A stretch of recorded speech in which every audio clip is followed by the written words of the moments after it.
Hello, beautiful. You are here with Aminata Desert Rose Plant Walker Firewoman, and my guest today is Rosemary Reyes. I cannot wait to share with you. How you doing, Rosemary?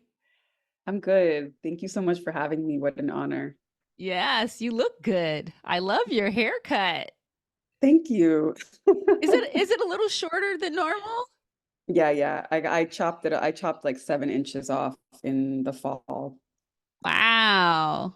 Wow, I Mm. love it. So for those of you who aren't on the YouTube, you're going to have to check out this interview on YouTube so you can see the fabulous curls that Rosemary's rocking these days.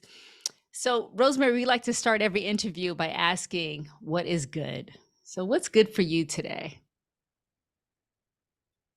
I'm good. I feel the winter was intense as it can be. A lot of introspection and um, really looking at myself. Um, in isolation and like in a very like extreme way. I've been in the mountains in Vermont all winter. And as soon as the equinox came, I felt like a thawing of my whole being. And I'm starting to see the fruits of all of the work that I've been doing. So I feel like, yeah, I feel good. I feel solid. In a way I've been praying for. And may I be able to sustain this goodness. Yeah. Yeah. Wow. I love that. So, you used that winter, you went in the winter. Yeah. Yeah, I sure did. And you're up in Vermont? Yeah, I've been in Vermont since January, um, and really starting a new body of work. I started working with mirrors, and I know it's it's pretty when I invoke certain things, you don't know what you're getting yourself in for when you invoke certain things. And the mirror work was so literal. It's like I've been working with found mirrors and breaking them, and I've been experimenting on how to like create these collage forms with them, and it's also forced me to really look at myself in every way possible, right? Wow. Yeah, it's deep, it's super deep. And we can talk more about like the larger themes of why I'm working with that material, but as a part of that, I feel like the material itself and my art practice just kind of merited the inner work that I've been doing. Yeah. Yeah. Yes. And for everyone who doesn't know you yet, Rosemary Reyes is a shamana. She is a visual artist. She just had a huge show in the Hudson Valley with I think you said large scale collage form, With right? paper, With yes. paper. And so here you are now moving into mirrors. And Mhm. I want to say this out loud. I listened to a conversation on another podcast, Spirit Speakers, and they were talking about the power of mirrors as portals. And I wonder in your own work, as you are exploring mirrors now or working with them, if that's come up for you. Oh yeah, big time. Yeah, I think pre-mirrors, I was working the last body of work that I've made, the theme for that show was water. And that was the first of a series that I will do. That's each element will have its own kind of thematic embrace, if you will. And right now I'm working with Earth and Fire. It's the next show I'm building. So I think hoping to work toward the show next year, but I'm very much in the experimental phase of what how I can honor the element and the mirrors and the glass and working with this kind of very precarious material. I've been breaking the mirrors. I've been working with shards and like, like it's kind of dangerous I was just and gonna say, I mean, what about the bad luck mirror thing? Is that coming up for that you? too. It's everyone kind of whenever I talk about that I'm working with mirrors, people do have like a strong reaction, especially very spirit-centered people are like, whoa, like what are you up to? And I feel super safe. I feel incredibly protected and like one of the ones to do this work.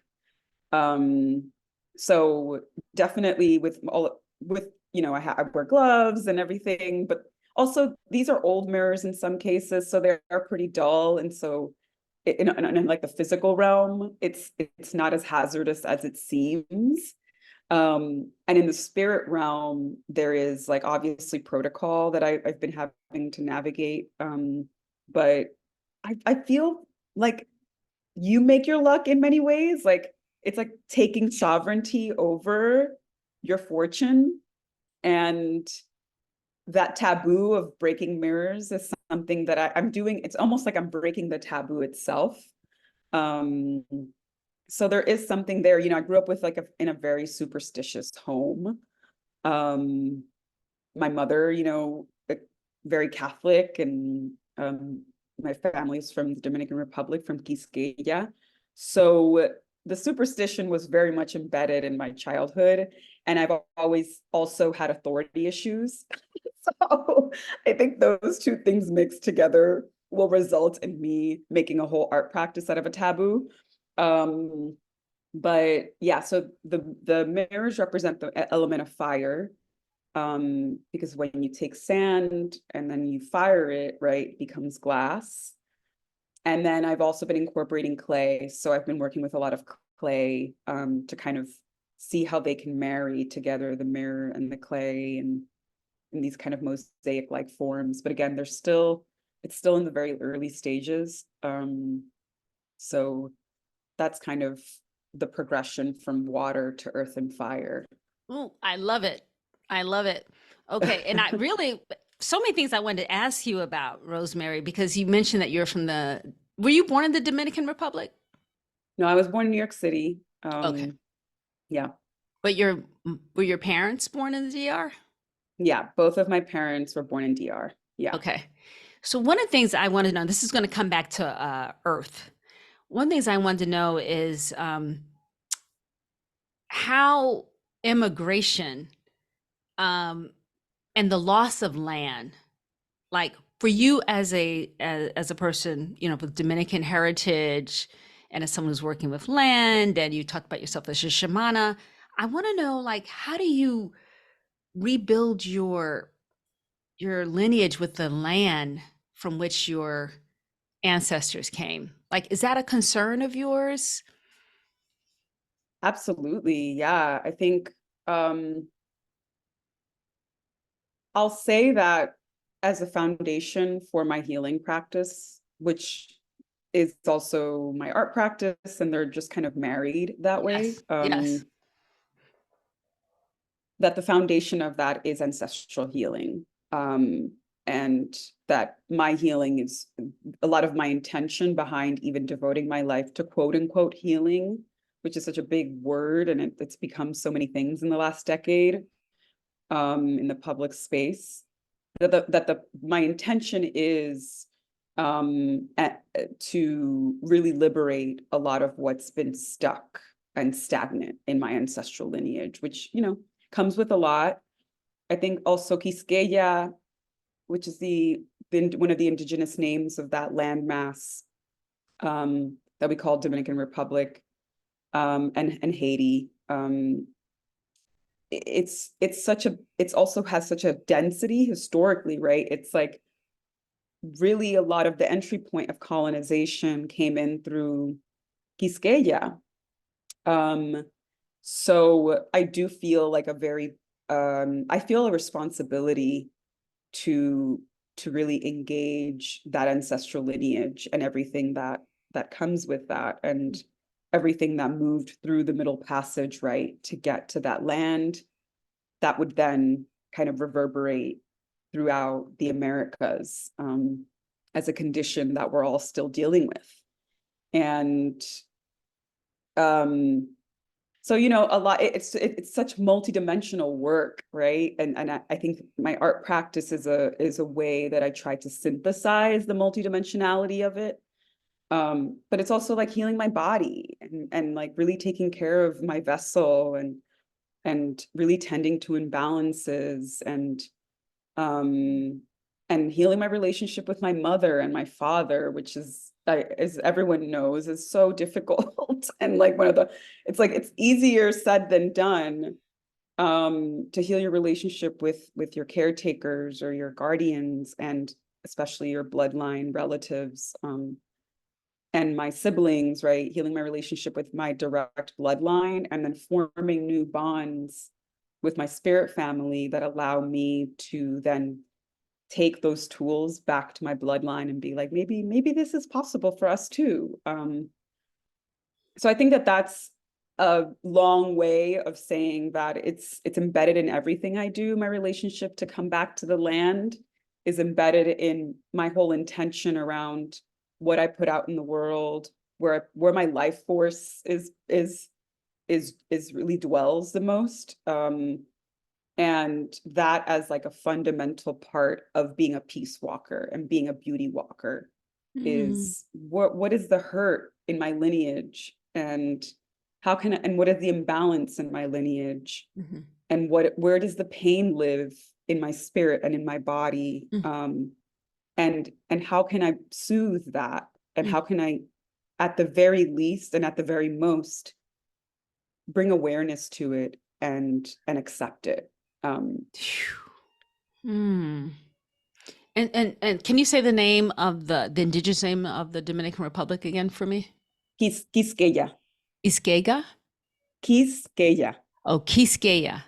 Yes, Okay. perfect. So Quisqueya, so when you said that's where you feel your life force the most, is that correct? Did I hear you correctly? Um, What I feel happens for you like there? that's an interesting question. I think what I was trying to get at was that a lot of my life force, that's an origin. That's one of the origins, right? Like Spain is an origin. I cannot negate the fact that my skin is this color because there's a conquistador lineage in my bloodline. You know what I mean? Like, Yes. I cannot negate the fact that my hair looks like this because I have a West African lineage. Mhm. And I cannot negate the fact that I'm driven toward indigenous modalities in part because that is such a bit, the medicine of indigeneity is runs through my veins also. Um, but I think that in terms of our origin story, it's one of the, especially as a child, the first generation of immigrants that came to New York City with an American dream, you know, like that story. That's the point of reference, you know. That's one of the points of references for where my life force comes from. And so, you know, I went to DR last winter, and then I went also like in 2019, and before that I've been like an 11-year gap between my visits.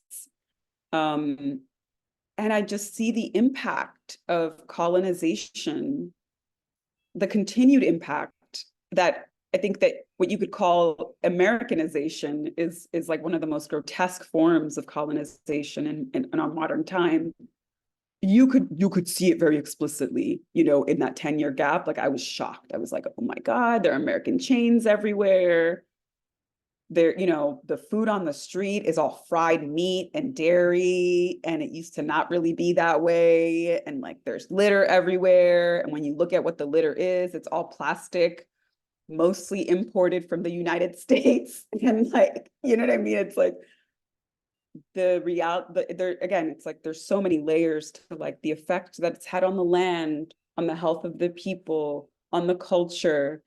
And so again, it's like I can't, as much as I want to go into the higher dimensions and stay there, as much as we love, like, you know, the intergalactic travel and all of that really fun cosmic stuff, like you can't go there and stay there. There is like a three-dimensional reality to where we came from, to our race as humans in 2024, right? in 2024, the land that your people were born on still matters. And so I think that I'm trying to understand like how I want to develop that in my narrative still, because it is also, there's this tension between I am a multidimensional being on planet Earth in 2024, and I Mhm. want the freedom that white folks have. Mhm. I want the freedom to talk about really esoteric things in my practice. I Mhm. want the freedom to not have to talk about being a Dominicana from New York and having that be the narrative. Like, how boring, you know? But it's also being like, but also like, that's That's a that's dimension. that's that's a dimension. Yeah, in fact, that's a prism, and I know we've used this word Yeah. prismatic, before, but Mm, that's a facet of you, right? That's one of your right, prisms. right. Yeah. It's like the yellow in the rainbow, right? It's very Yes. much there. Yeah. Yes.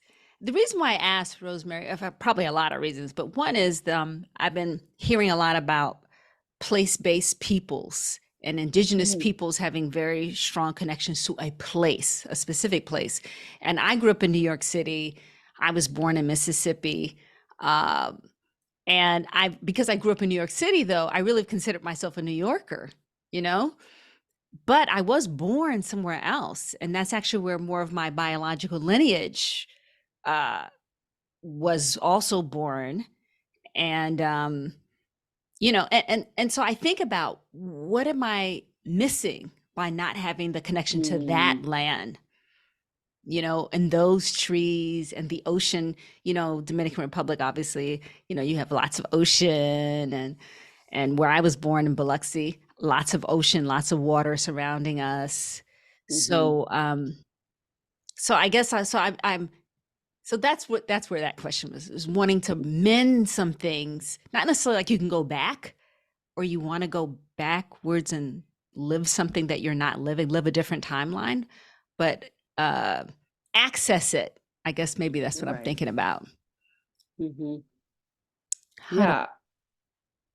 And like I feel like this is something that first generation, that may or may not be common for folks that consider themselves first generation, that like knowing the origin and origin is a privilege. Mm. And but a lot of us, especially when I was younger, I bachata, any Dominican music, I was like, oh God, like just no. Like just, just like rejected so many things about the culture that was handed to me that I was born into. Um, but now, as I'm growing into my maturity and my womanhood, definitely it's something that like now I embrace more. I can't say I fully embrace it still, because again, there are always things from your place of origin, or one of your origins, that is complicated. But it is a privilege, especially as someone from the African diaspora, to have that knowledge. Mm-hmm. Mm-hmm. Yeah, because when you talked about different points of origin, you named Mhm. Spain, of course, and Quisqueya, Yes. yes, and of course, then we have to go to the continent. Yes. Yeah. So I wonder, so as you do your artistic practice, Rosemary, you were saying that it's like it's healing you and it's like collective healing in your lineage. Do you feel like um do you feel like you're working magic now? And do you feel like when you complete a piece and people walk through a gallery that it's still working magic even after you're not there? Mm, absolutely. Absolutely. As you say that, I'm thinking about like where a lot of the pieces that I didn't sell, where they are, and they're in my mom's house in storage. But I know that they're doing work. I Mm. know that that it's it's a blessing that that's where they're living right now. Mm. Um, and I think that sometimes you doubt yourself, right? Especially because there talk about isolation, right? I think there is a singularity to being a visual artist that's making objects. If you're making them alone, if you're not making them in collaboration with like assistants or just other collaborators, you it's a very you're alone. And so you start to create these stories and you're in the magic of creating and the inspiration and then the rigor of creating and so you don't really know what you're doing until you present it into the public space and you get confirmations from people. And when I had the show up, it was the title of the show was All I See is Water. All I See is Water. And I had people come up to me with very resonant, like responses to some of the pieces. And that's when I knew it's like, okay, this was a prayer I had, and it is definitely doing its work, and there's an energy that is reverberating from these pieces that I no longer have control over, you know. Um, so yes, I would say 100%. Mm. You know what you just made me think of, and this is so fun. It made me think of Black Panther, the first Black Panther Mm, movie, mhm, when the quote unquote bad guy, he's in one of the museums in, I don't know, is this in London maybe, or is it the Sorbonne or whatever you call it? mhm, Anyway, one of those European museums, and he's looking at these Benin, I believe they're Benin statues. Um and a- and I was listening to an interview with Bayo Akomolafe, and he was saying that he called these pieces restless objects, like they are affecting and impacting the spaces that they're in, even though they have been taken away. And in your case, you have given people permission to buy your work and take it with them. And I wonder, do they come with little warnings? mhm. That it's interesting because as I said sell, the ones I didn't sell, that word, I've been so sensitive to the frequency of words lately, so sensitive. And that word had something to it that was like, oh, that doesn't really align with what I'm doing. Um, I I will say that I mean my true desire is to just gift the works. Um, and that luckily, one of the folks that acquired a work is someone that I deeply love and respect that can handle the frequency, to say the least. And so far, where my work lives is all in places of people that I absolutely love.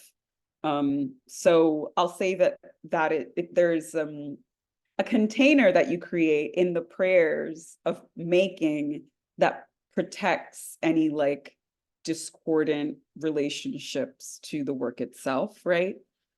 Um, and then that kind of brings in a different thread that I don't necessarily want to go too deep into, which is the complexity of the art industrial complex. Yeah. And like how I want to transgress against that space, but also still need to make a living.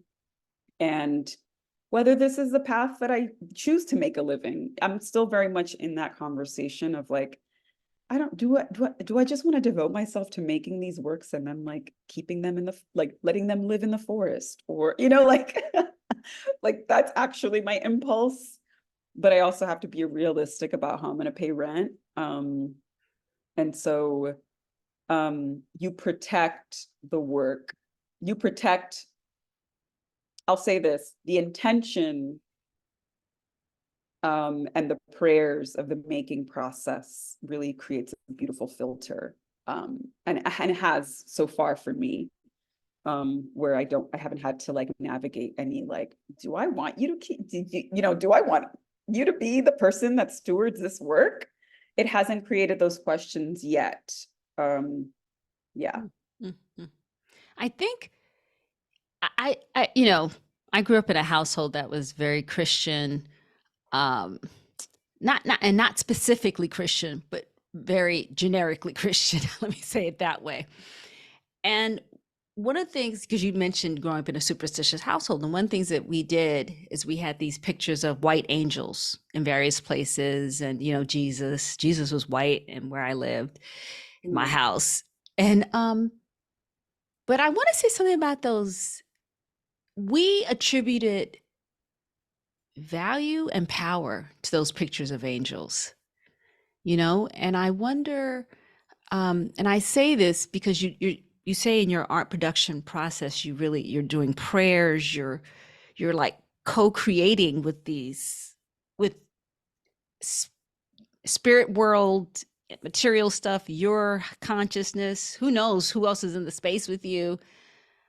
um I guess I just wonder about, maybe, are we really appreciating the power of the art objects, the images that we have in our homes? Are we, it just raises that question for me. What you just said here makes me think about what else is emanating in our environments. mm, Yeah, I believe we definitely imbue what would be considered neutral or inanimate, again, I'm using quotes, objects with magic and power. We have that power as humans, I believe. Like I have this like water bottle, like water bottles, everybody has a water bottle now all of a sudden. We didn't used to have water bottles. Like, what's that about? But anyway, everyone's obsessed with being hydrated. And I have this big steel water bottle that I believe has magic in it now because it's like my companion. It's like it comes with me everywhere when I'm going on long drives, if I'm going to the studio for the day. And now it's become, like an avatar for me in some ways. And I don't really know the specificity of the magic it holds, but I've related to it so much. It's like we do that as children, right? Like we go outside and we find rocks and they become our friends, and they have personalities all of a sudden. And I think that that's one of the gifts of human consciousness, is that we can imprint an idea or a fantasy or a wish onto something that would otherwise have neutrality. I mean, look at what we've done to money. Like, That's a good one. like Yes. an otherwise, one could argue, neutral symbol of exchange has taken over almost every facet of how we exist Mm, mm. in the most basic way.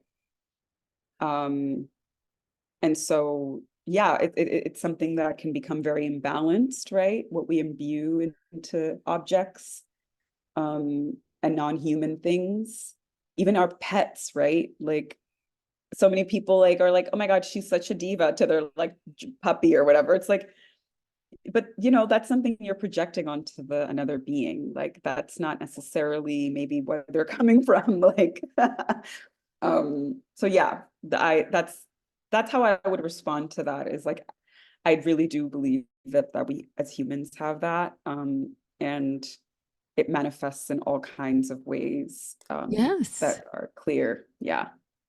And, just like those ancient objects from like Benin or in other places where Europeans came and took them, um, there is power in them, uh, and there is power in the beholder of them, should you choose to tap in. So there's all this dynamic potential, and we're going to take a break, and then I want to come back and talk about multidimensionality. So we'll Mm. hear a message from our sponsor, and then we'll come right back.